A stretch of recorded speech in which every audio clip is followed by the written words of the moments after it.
In court, my aunt submitted a bill for raising me after Mom passed.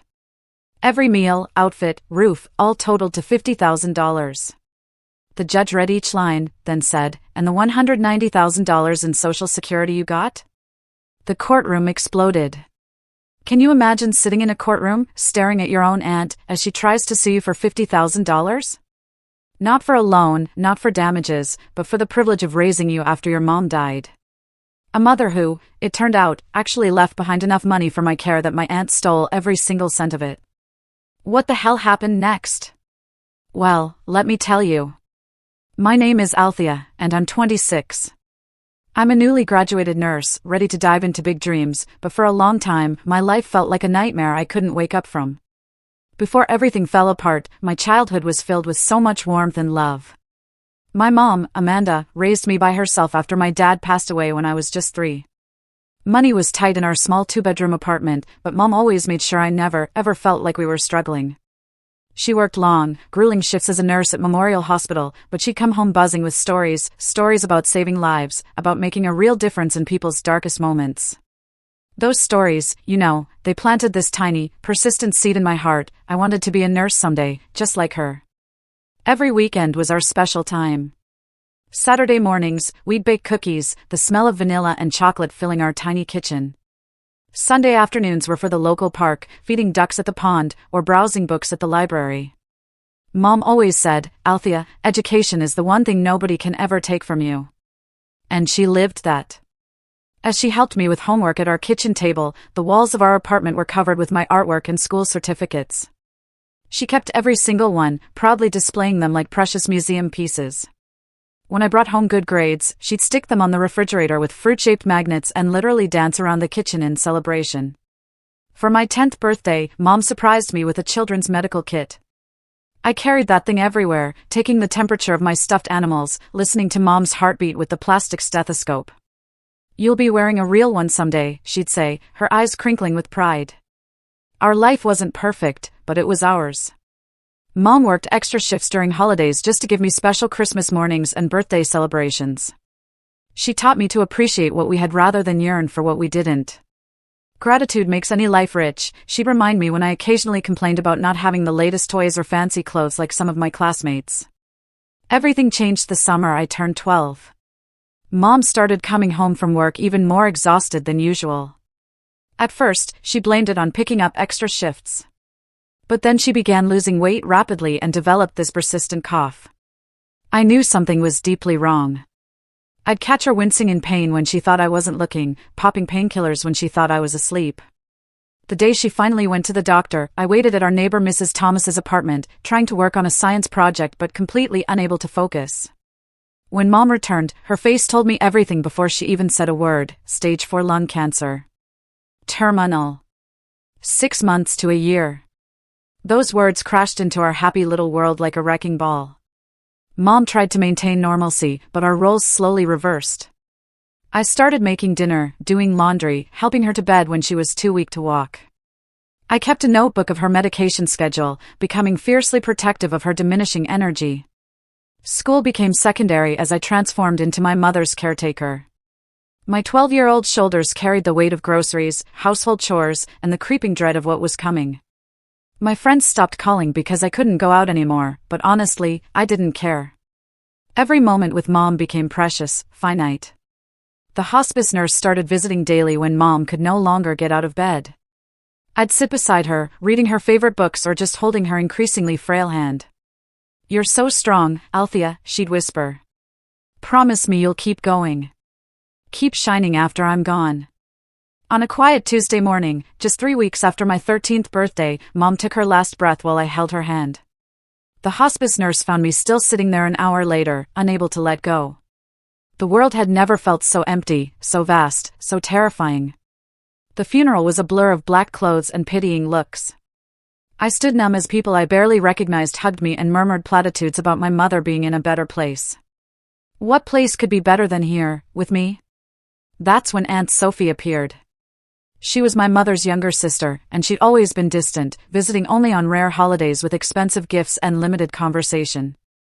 Now, she stood beside me at the funeral, her hand on my shoulder, telling everyone how she'd take care of her poor orphan niece. The social worker met with Sophie and my elderly grandmother, who lived in a senior community and couldn't take me in. It was decided I would move in with Sophie, her husband Jack, and their daughter Cassidy. Sophie appeared caring and concerned in front of the social workers, promising to give me a loving home during this difficult transition. As I packed up my childhood into boxes, I found a letter Mom had written me tucked into my favorite book. Remember who you are, Althea. Life will throw storms your way, but you have the strength to weather them all. I'll love you always, even when you can't see me anymore.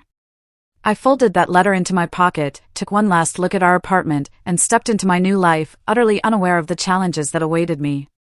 The drive to Aunt Sophie's house took nearly 3 hours, leaving behind everything familiar.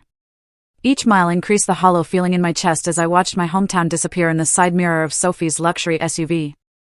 She didn't say much during the journey, occasionally commenting on how different my life would be now, how much better things would be in their neighborhood. Sophie and Uncle Jack lived in this impressive 2-story colonial house with pristine white columns and a perfectly manicured lawn. My cousin Cassidy, 15 and impossibly poised, greeted us with a rehearsed smile that didn't quite reach her eyes. Uncle Jack, a tall man with a perpetual expression of mild disinterest, briefly welcomed me before retreating to his home office. "This will be your room," Sophie said, opening the door to a space at the end of the hallway, far from the other bedrooms. The walls were stark white, the furniture basic and clearly secondhand, a sharp contrast to the glimpses I'd caught of Cassidy's room with its pink walls and custom furniture. "We can add some color later, maybe," she added as an afterthought. That first night, Sophie prepared a special dinner, and everyone made polite conversation. Uncle Jack asked about my interests, and Sophie even shared a few memories of my mother from their childhood. For a moment, I dared to hope that maybe, just maybe, this arrangement would work out okay. But the shift came gradually. By the end of my first week, Sophie had presented me with house rules that didn't seem to apply to Cassidy. I had a strict curfew, limited bathroom time, designated study hours, and a list of chores that grew longer each day. "In this house, everyone contributes," Sophie explained, handing me a toilet brush. Meanwhile, Cassidy lounged by their backyard pool, her own chores mysteriously non-existent. My belongings, which had filled our apartment, now looked meager, scattered around the spare room. Sophie had gone through my boxes before I could even unpack, setting aside clothes she deemed too worn or inappropriate. When I asked about them, she said, "We have standards in this neighborhood, Althea. You represent our family now." School was another adjustment. My academic records transferred, but nothing else did. No friends, no history, no teachers who knew my capabilities. I was placed in standard classes despite having been in advanced programs at my previous school. When I mentioned this to Sophie, she dismissed my concerns. "Let's not get ahead of ourselves. You've been through a trauma. Best to take it easy." The first time I truly understood my place in the household came when school supplies were purchased. Cassidy received a new laptop, a designer backpack, and top-of-the-line everything. I was given a plastic binder, basic notebooks, and pens from the dollar store. "We have to be mindful of expenses," Sophie said when she saw my expression. "Your mother didn't leave much for your care." That night, I heard Sophie and Jack arguing through the thin walls. "The social security checks barely cover the extra expenses." Sophie's voice carried. "Do you know how much teenagers eat? How much their activities cost?" "She's family, Sophie," Jack replied, his voice tired, resigned. "Family that's costing us." Amanda always was irresponsible, not planning better for her daughter. I buried my face in my pillow, tears soaking through as I clutched my mother's letter. The money comments became a regular feature of life with Sophie. If I outgrew clothes, needed school supplies, or even if I ate what she deemed too much at dinner, I was reminded of the financial burden I represented. "Do you know how much braces cost?" she muttered when the dentist recommended them. We left without scheduling the orthodontic work. "College applications are $70 each," she complained when I brought home information about universities with nursing programs. "Maybe community college would be more appropriate for your situation." The contrast between my treatment and Cassidy's grew more pronounced. Cassidy received a car for her 16th birthday. I was told I could get a job to save for my own transportation. Cassidy's room was redecorated seasonally. My bedspread had been the same faded blue since I arrived. Cassidy attended dance classes, lacrosse practice, and SAT prep courses. I was told such extras weren't in the budget for me. Uncle Jack witnessed it all with passive acceptance. Occasionally, he'd slip me $20 or offer to drive me somewhere when Sophie refused, but he never directly challenged her treatment of me. "Your aunt is under a lot of pressure," he'd say, as though that explained everything. Throughout it all, the memory of my mother's warmth became both comfort and torture. I'd close my eyes at night and try to remember the sound of her laugh, the feeling of her hand brushing hair from my face. Those memories sustained me through Sophie's coldness, through Cassidy's casual cruelty, through the growing awareness that I wasn't wanted in this house. I began spending more time at the school library, volunteering for any activity that kept me away from Sophie's critical gaze. I joined study groups, helped teachers after class, and discovered that academic success could be a form of escape. If I couldn't have love, I could at least have achievement. One evening, while cleaning the kitchen, as required by my chore list, I accidentally knocked over Sophie's purse. As I gathered the spilled contents, I found a letter from the Social Security Administration addressed to Sophie as my guardian. It referenced monthly survivor benefits being deposited for my care. The amount was substantial, far more than Sophie had implied she received. That night, I carefully replaced my mother's photo on my nightstand, the one Sophie had suggested I put away to help with the grieving process. I looked into my mother's smiling eyes and made a silent promise: I would endure, I would succeed, and someday, I would escape. High school brought new challenges but also unexpected opportunities. Despite Sophie's dismissal of my academic potential, I fought to be placed in honors classes and quickly proved I belonged there. My science teachers particularly noticed my aptitude. By sophomore year, I had joined the Health Sciences Club, the first tangible step toward my dream of following in my mother's footsteps. "Another club meeting?" Sophie would ask with thinly veiled irritation. "I suppose you'll need money for that, too." I never asked for money anymore. Instead, I'd secured a part-time job at Sweet Blossom's Bakery 3 afternoons a week and all day Saturday. The owner, Mrs. Garcia, became a bright spot in my life, slipping me extra pastries at closing time and adjusting my schedule during exam periods. My first paycheck felt like freedom in my hands until Sophie cornered me in the kitchen. "Now that you're earning an income, you'll need to contribute to household expenses," she announced, hand extended. $300 monthly seems fair for room and board. The amount represented nearly half my earnings, but I handed it over without argument. Fighting Sophie only made things worse, as I'd learned through painful experience. Later that night, I overheard Sophie telling Uncle Jack how she was teaching Althea financial responsibility by collecting rent. Cassidy, now a senior and the self-appointed queen of the school, made sure everyone knew I was her charity case cousin. She spread stories about my mother's death, embellishing details for maximum pity or sometimes mockery, depending on her audience. When boys showed interest in me, she'd warn them about my unstable family background and probable emotional issues. One rainy Tuesday during junior year, I stayed late to make up a chemistry lab. Walking to the bus stop, I realized I'd missed the last one.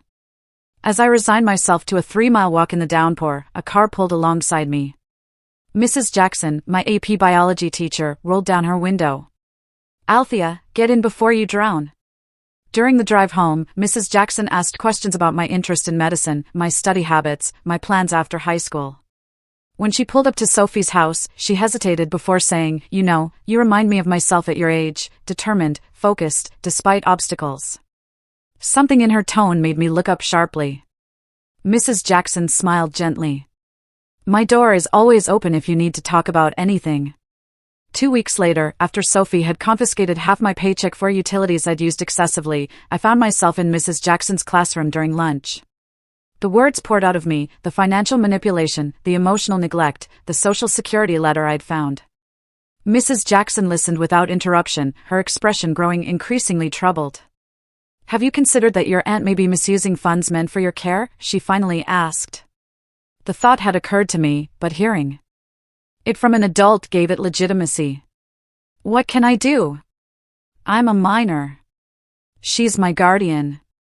Mrs. Jackson's reply changed everything. "Start documenting. Keep records.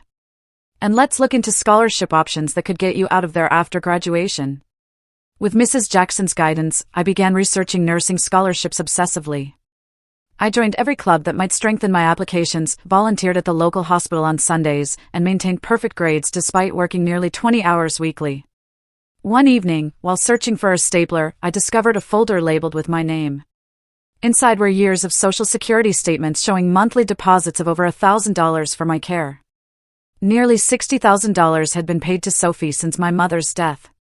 Yet I wore secondhand clothes, lacked basic school supplies, and was made to feel guilty for every morsel of food I consumed. I photographed the documents with trembling hands, then carefully replaced everything exactly as I'd found it. That night, I emailed the photos to Mrs. Jackson and to myself at my school email address, creating evidence I hoped I'd never need to use. Senior year arrived with university applications and the quiet, fierce determination to escape Sophie's house forever. Mrs. Jackson helped me apply for every scholarship available, editing my essays during lunch periods and after school. When acceptance letters began arriving, Sophie intercepted them, presenting each with comments about the burden of student loans and unrealistic expectations. The breakthrough came in April, a full-ride nursing scholarship to State University, including housing, meals, and a stipend for books.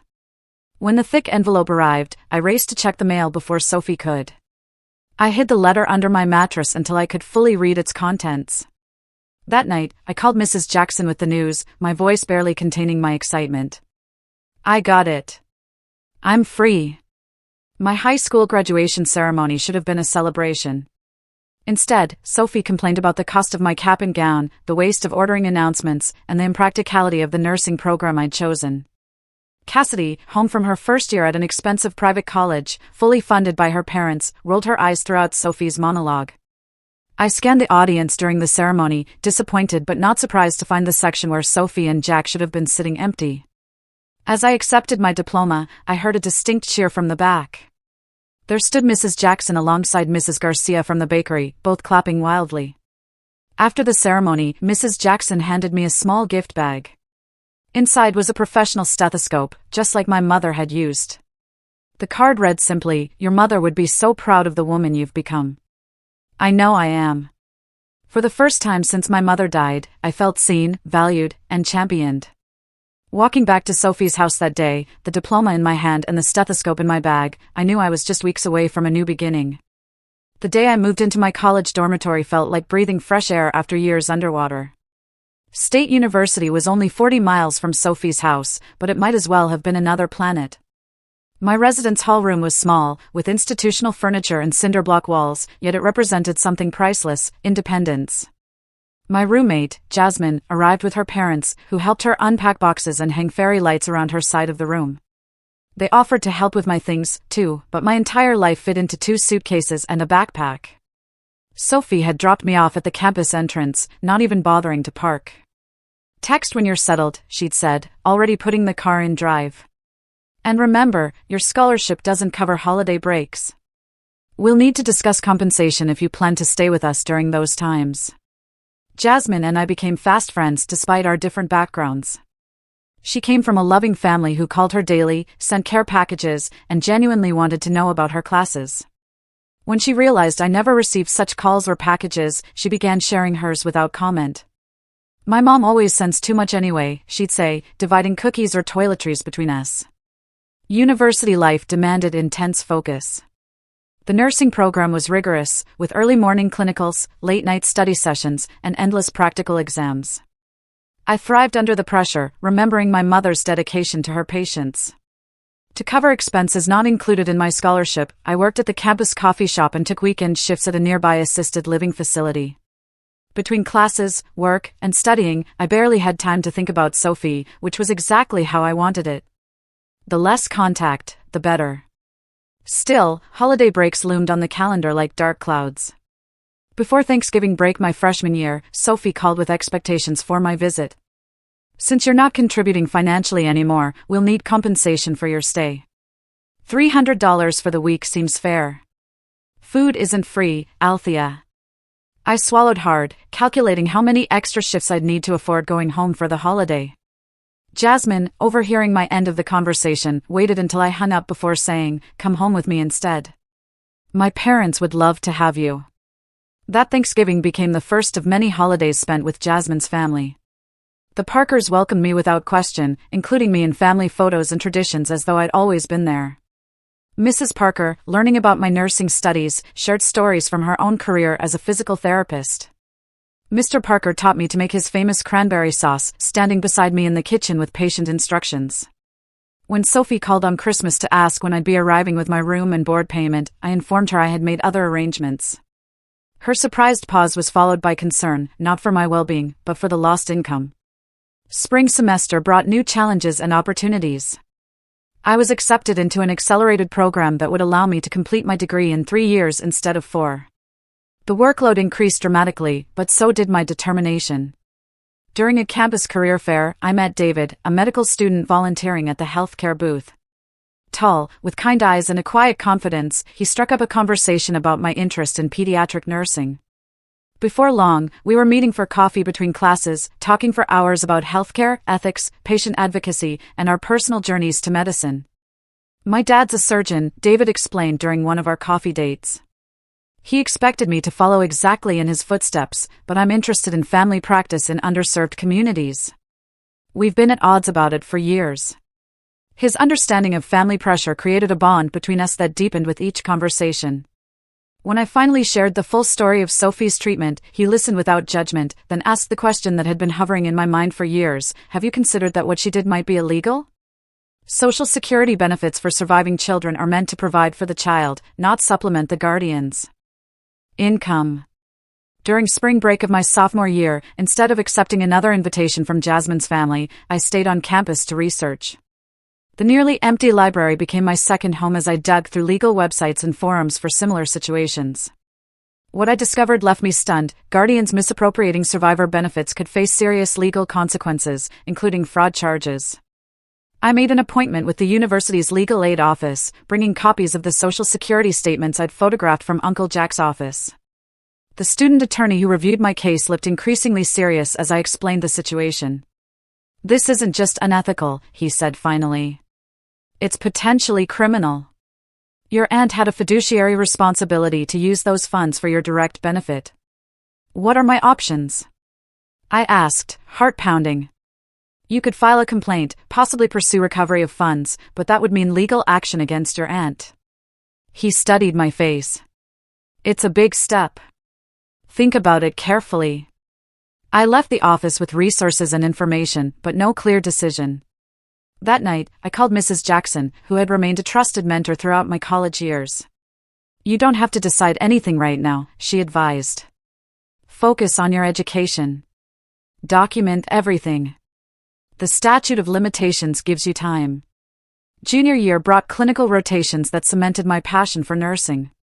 Working with actual patients, particularly children, reminded me daily why I'd chosen this path. My professors praised my combination of technical skill and compassion, attributes I'd learned watching my mother work. David and I grew closer, supporting each other through exams and late-night study sessions. When he invited me to meet his parents over summer break, I accepted with only slight trepidation. Unlike Sophie, Dr. and Mrs. Hoffman welcomed me warmly, asking thoughtful questions about my studies and goals. "Althea has the highest GPA in the nursing program," David announced proudly over dinner. Dr. Hoffman raised his glass in a toast. "To excellence and compassion in healthcare. The world needs more providers like you too." The contrast between David's family and my experience with Sophie couldn't have been starker.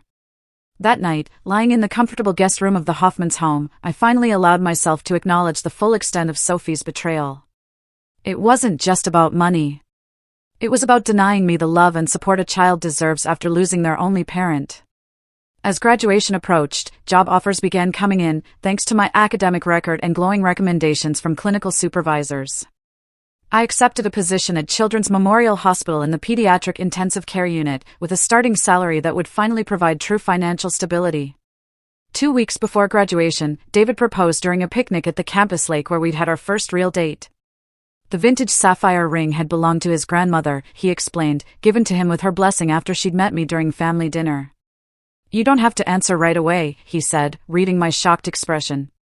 "I know we're both starting our careers, and timing is complicated." I kissed him, tears streaming down my face. Yes, absolutely, yes. Life was finally taking shape according to my own design, not Sophie's restrictions or limitations. As I prepared for graduation, for my new job, for a future with David, I believed the chapter with Sophie was closed. I was wrong. My graduation day dawned bright and clear, a perfect May morning that felt symbolic of my new beginning.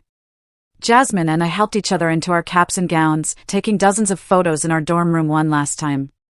The Parkers arrived early, bringing flowers and hugs. David and his parents came bearing a gift bag containing a beautiful new lab coat with Althea Marshall RN embroidered on the pocket. As we gathered outside the auditorium, I spotted an unexpected trio approaching: Sophie, Uncle Jack, and Cassidy, all dressed in what I recognized as their public appearance outfits. Sophie's smile was wide, but didn't reach her eyes.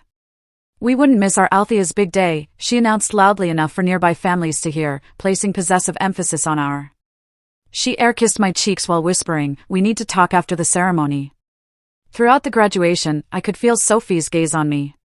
When my name was called, I heard her voice rise above others: "That's my niece.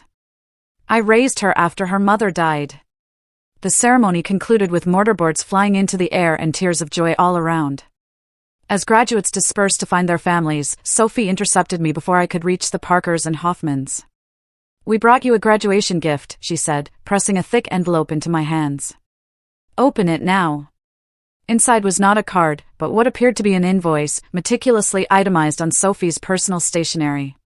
The heading read, "Expenses incurred in raising Althea Marshall, 2012 to 2017. The list was extensive and detailed: room and board, 60 months at $500 per month equals $30,000. Clothing and personal items, $4,850.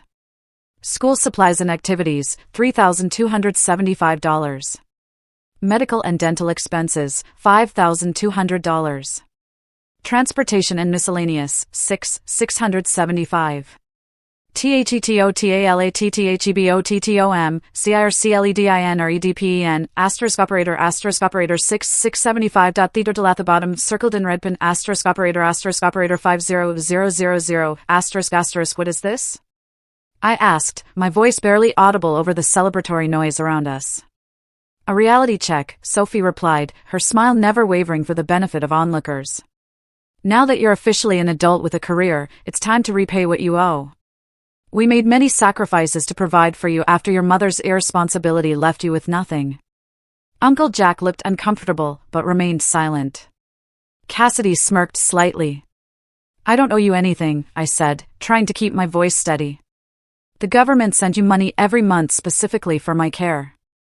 Sophie's smile tightened. "Barely enough to cover basics. This bill reflects additional expenses. We expect monthly payments, beginning with your first nursing paycheck." Before I could respond, David appeared at my side, sensing tension. "Everything okay here?"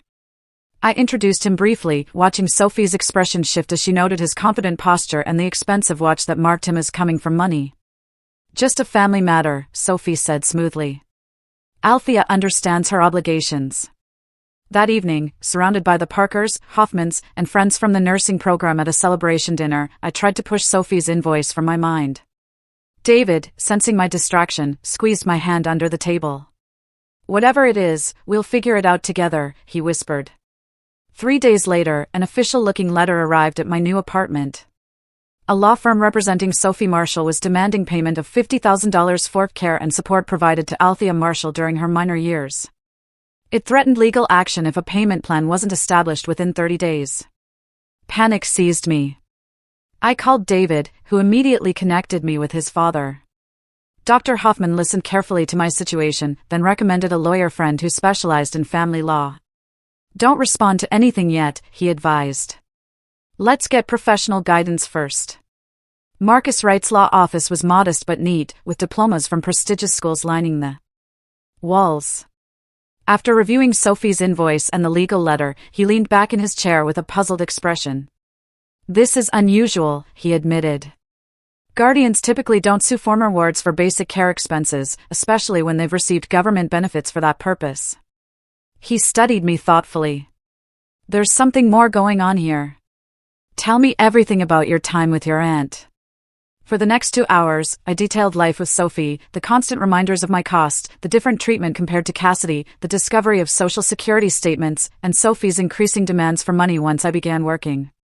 Marcus took extensive notes, occasionally asking clarifying questions. When I finished, he closed his notebook decisively. "I'll take your case," he said.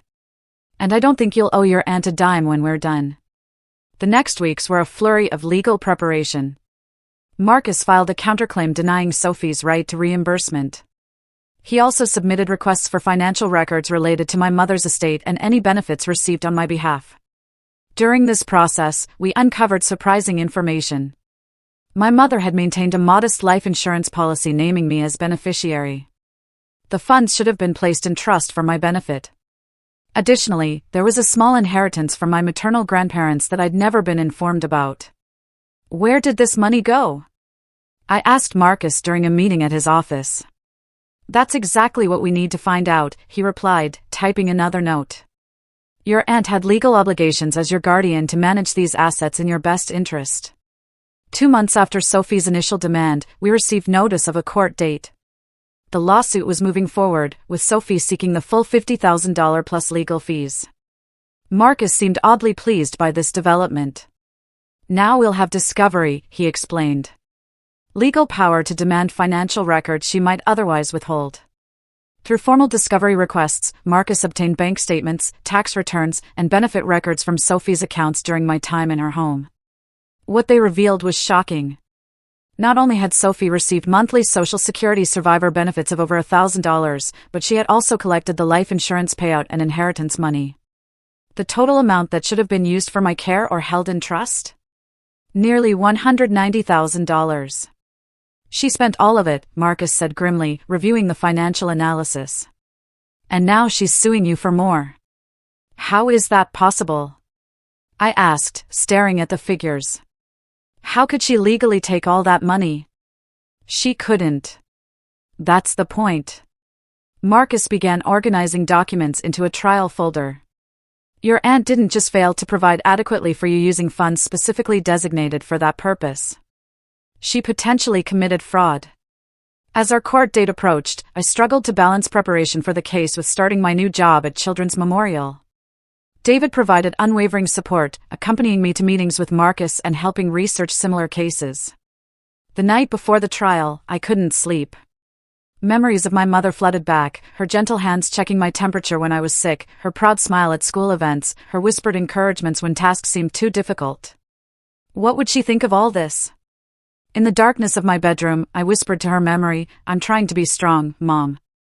I hope you'd be proud of who I've become, despite everything. The next morning, I dressed carefully in a conservative navy dress and low heels, my mother's small pearl earrings my only jewelry. David drove me to the courthouse where Marcus waited on the steps with a confident smile. Ready? He asked. Taking a deep breath, I nodded. Ready. The county courthouse was an imposing brick building with marble columns and high ceilings that amplified every footstep. David and Jasmine flanked me as we walked through security, their presence providing silent strength. Marcus led us to a polished wooden bench outside courtroom C, where we waited for our case to be called. Across the corridor, Sophie, Uncle Jack, and Cassidy sat with their attorney, a sleek man in an expensive suit who kept checking his gold watch. Sophie had dressed for the occasion in a conservative cream suit that screamed respectable citizen. When our eyes briefly met, she gave me a small, confident smile that sent chills down my spine. All these years, I whispered to David, she made me feel like I was taking food from her table, wearing clothes she could barely afford to provide. And all that time. Don't focus on her, Marcus advised, overhearing. Today is about facts, not feelings. Let the evidence speak. At 9:30, the bailiff called our case, Marshall versus Marshall. Judge Harriet Woodson presiding. The courtroom was smaller than I'd imagined, with only a few spectators scattered among the benches.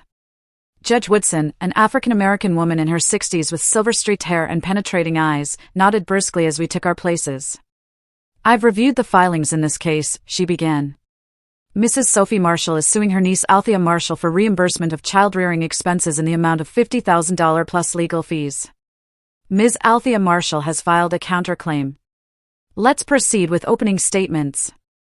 Sophie's attorney, Mr. Daniels, approached the bench first. His voice was smooth as butter as he painted Sophie as a selfless relative who stepped in after tragedy, sacrificing financially to provide a stable home for her orphan niece. Your Honor, he began, my client opened her home and her heart when her sister tragically passed away, leaving a 13-year-old daughter with no resources and no provisions for her care. For 5 years, the Marshalls provided food, shelter, clothing, educational support, and emotional stability during a difficult time. He gestured dramatically towards Sophie, who had adopted an expression of saintly patience. They did this without complaint, Your Honor, despite the significant financial burden it placed on their household. Now that Ms. Althea Marshall has secured lucrative employment as a registered nurse, my client simply asks for reasonable compensation for these extraordinary expenses. Marcus took notes throughout, his expression neutral. When his turn came, he approached the bench with calm confidence. Your Honor, this case isn't about compensation for childcare expenses. It's about accountability for funds that were specifically designated for Althea Marshall's care following her mother's death. Funds that were substantial and more than adequate to provide for her needs without additional contribution from the defendant. Judge Woodson leaned forward slightly. You're referring to survivor benefits? Yes, Your Honor, and more. We have documentation showing Mrs. Sophie Marshall received Social Security survivor benefits, life insurance proceeds, and inheritance funds totaling nearly $190,000 that should have been used exclusively for Althea's care or held in trust for her future. A small murmur ran through the courtroom. Sophie's composed facade cracked slightly as she whispered urgently to her attorney. That's a serious allegation, Counselor, Judge Woodson noted. I'll need to see that documentation. Let's proceed with testimony. Sophie took the stand first, describing how she'd rescued me from potential foster care. After my mother's death, she detailed the sacrifices her family made, Cassidy sharing her home with a cousin she barely knew, family vacations curtailed due to the expense of another child, the emotional labor of helping a grieving teenager adjust. Mr. Daniels dramatically presented Sophie's itemized invoice, walking through each category of expense. Sophie nodded earnestly as he highlighted particularly costly items, braces I'd needed but never received, sports equipment for activities I'd never participated in, special tutoring I'd never been offered. And did the Social Security benefits you received cover these expenses? Mr. Daniels asked. Sophie shook her head solemnly. Not even close. The monthly benefit barely covered her food. Everything else came from our pocket. When Marcus rose for cross-examination, his approach was methodical. He established Sophie as my legal guardian, responsible for managing any assets or benefits for my welfare. Then he began introducing exhibits, bank statements showing regular deposits from Social Security, documents regarding my mother's life insurance policy, and records of my grandparents' inheritance. Mrs. Marshall, can you explain why you're claiming financial hardship when records show you received over $3,000 monthly designated specifically for Althea's care? Sophie shifted uncomfortably. That's not accurate. The Social Security was much less. Marcus presented another document. This statement from the Social Security Administration confirms monthly payments of $1,235 paid to you as Althea's guardian. Additionally, you received a lump sum life insurance payment of $65,000 and inheritance funds of $15,000, both legally required to be used for Althea's benefit. Where did these funds go? Sophie's composure crumbled further. There were many expenses. Household costs increased substantially. We had to move to a larger home to accommodate her. Mrs. Marshall, Marcus continued, during the 5 years Althea lived with you, these funds totaled approximately $190,000. Yet you provided her with second-hand clothes, denied her orthodontic care, made her work to pay for her own basic needs, and now claim she owes you an additional $50,000. Can you explain this discrepancy? Sophie's attorney objected repeatedly, but Judge Woodson allowed most of Marcus's questions, her expression growing increasingly concerned as Sophie's answers became more evasive. When it was my turn to testify, I focused on facts rather than emotions, the different treatment compared to Cassidy, being required to pay rent from my part-time job earnings, the lack of support for educational expenses, and the discovery of benefit statements in Uncle Jack's office. Mr. Daniels's cross-examination attempted to paint me as ungrateful and entitled. Wasn't it generous of the Marshalls to take you in rather than sending you to foster care? Don't you think you owe them something for the roof over your head for 5 years? Before I could answer, Judge Woodson interrupted. Counsel, the question of whether a minor child owes a legal guardian for basic necessities is inappropriate. The guardian voluntarily accepted legal responsibility along with the benefits provided for the child's care. The judge called a brief recess after testimony concluded. When court resumed, she had reviewed all the financial documentation provided by both sides. I've seen enough, Judge Woodson announced, removing her reading glasses. Mrs. Marshall, would you please approach the bench? Sophie rose shakily, her earlier confidence evaporated.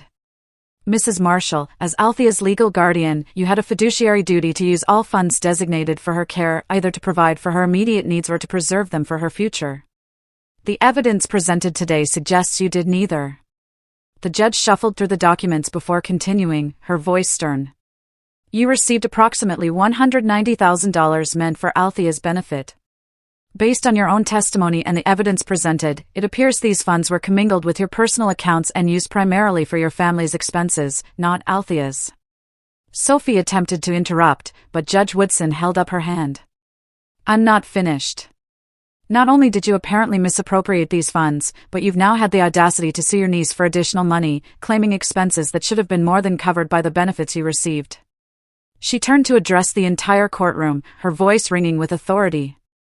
I am dismissing Mrs. Marshall's claim with prejudice. Furthermore, I am referring this case to the District Attorney's Office for investigation into potential misuse of Social Security benefits and breach of fiduciary duty. The courtroom erupted in murmurs. David squeezed my hand so tightly it almost hurt. Jasmine wiped tears from her eyes. Judge Woodson continued, Ms. Althea Marshall, you have the right to pursue civil recovery of misappropriated funds if you wish. My clerk will provide information on that process should you decide to proceed. With a final bang of her gavel, it was over. Sophie stood frozen by the bench, her face ashen. Uncle Jack stared at the floor while Cassidy frantically texted on her phone. As we exited the courtroom, Marcus smiled broadly. Congratulations. That couldn't have gone better. What happens now? I asked, still processing the judge's words. That's up to you, Marcus replied. You could pursue recovery of the funds, but that would mean another legal battle. Or you can consider this closed and move forward with your life. David put his arm around my shoulders. Whatever you decide, you're not alone. Looking back at Sophie being consoled by her attorney, I felt no triumph, only a profound sadness for what might have been, the family support I'd been denied, the love that should have followed my mother's death. But I also felt something else, freedom. Freedom from the guilt and obligation Sophie had burdened me with for years. Outside the courthouse, standing in the bright sunlight, I made my decision. I don't want their money. I just want to close this chapter and start my own life. Marcus nodded understandingly. Sometimes the victory that matters most isn't financial. It's the truth being recognized. As we walked down the courthouse steps, I noticed a familiar figure waiting near the bottom. Mrs. Jackson, my high school biology teacher and mentor, had come to support me. Her presence was the final validation I needed, a reminder that true family isn't always defined by blood. The days following the trial brought a strange mixture of emotions, relief, vindication, lingering sadness, and a new sense of freedom. David drove me home from the courthouse in thoughtful silence, occasionally squeezing my hand when words seemed inadequate. Jasmine and the Parkers had organized a small gathering at my apartment, their way of showing support without explicitly celebrating what had been, at its core, a family tragedy. As friends shared food and quiet conversation, I slipped onto my small balcony for a moment alone. The setting sun cast long shadows across the city, a visual reminder that one chapter was ending while another began. My phone buzzed with a text from Sophie, "This isn't over. Family doesn't treat family this way." I stared at the message, recognizing the bitter irony in her words. Family doesn't treat family the way she had treated me, as a financial transaction, a burden, an obligation, rather than a person to love. For the first time, I deleted her message without feeling guilt or obligation to respond. David joined me on the balcony, wrapping his jacket around my shoulders against the evening chill. "You okay?" "I think I will be," I answered. Honestly, it's just a lot to process. The following morning, I began my first official shift at Children's Memorial Hospital. Walking through those doors wearing scrubs and my mother's pearl earrings felt like fulfilling a promise made long ago. The pediatric intensive care unit was challenging but incredibly rewarding, each small patient reminding me why I'd fought so hard to reach this point. My supervisor, Nurse Karen, took me under her wing, patiently guiding me through protocols and introducing me to the unique emotional demands of pediatric nursing. "You have a natural way with the children," she observed during my first week. "Some nurses take years to develop that kind of connection." I didn't tell her about my own childhood losses. Not yet. Those wounds were still healing, the scars still tender to touch.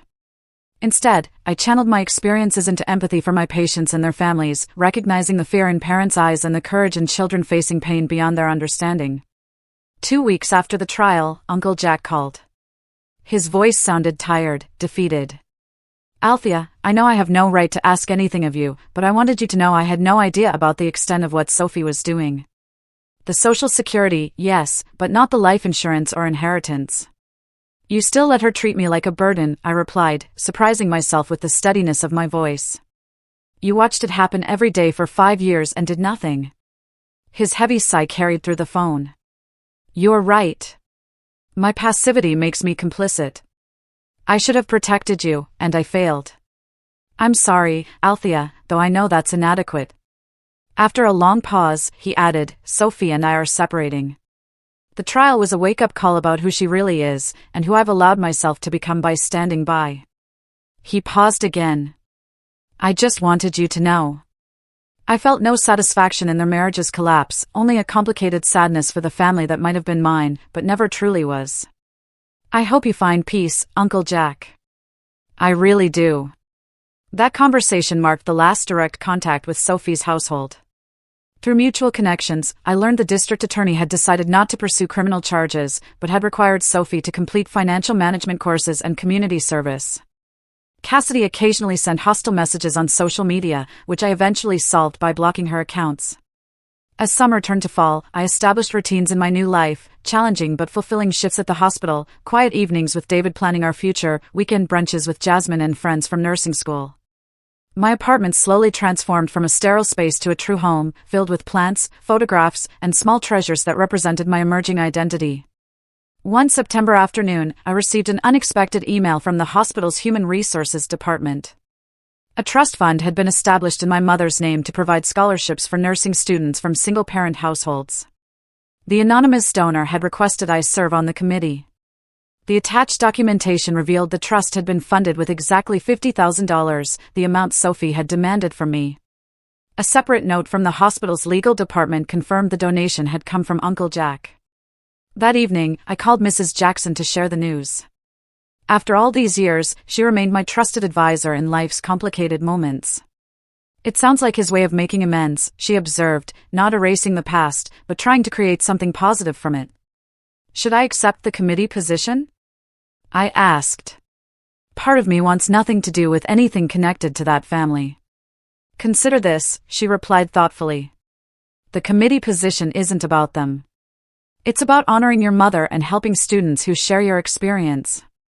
Don't let Sophie take that opportunity from you, too. Her wisdom has always cut through my confusion." The following day, I accepted the position, my first small step toward transforming pain into purpose.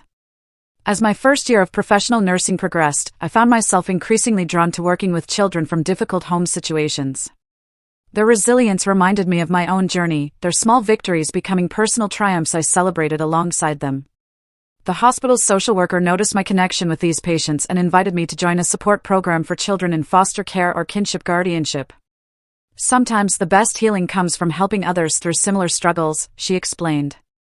David supported my growing involvement in these programs, often accompanying me to events for the children. His medical residency was demanding, but we carved out time for our relationship, planning a small wedding for the following spring. The Parkers and Hoffmans had essentially adopted me into their families, providing the loving support network I'd missed for so many years. 6 months after the trial, on my mother's birthday, I finally felt ready to visit her grave. David offered to come with me, but this was a journey I needed to make alone. The cemetery was peaceful, autumn leaves creating a golden canopy over the modest headstone. I placed fresh flowers beside her name, then sat on the grass to tell her everything, my nursing career, the truth about Sophie, finding love with David, and the scholarship fund now bearing her name. "I survived, Mom," I whispered, tears flowing freely. "Not just survived, but found my way to thrive. I think you'd be proud of that."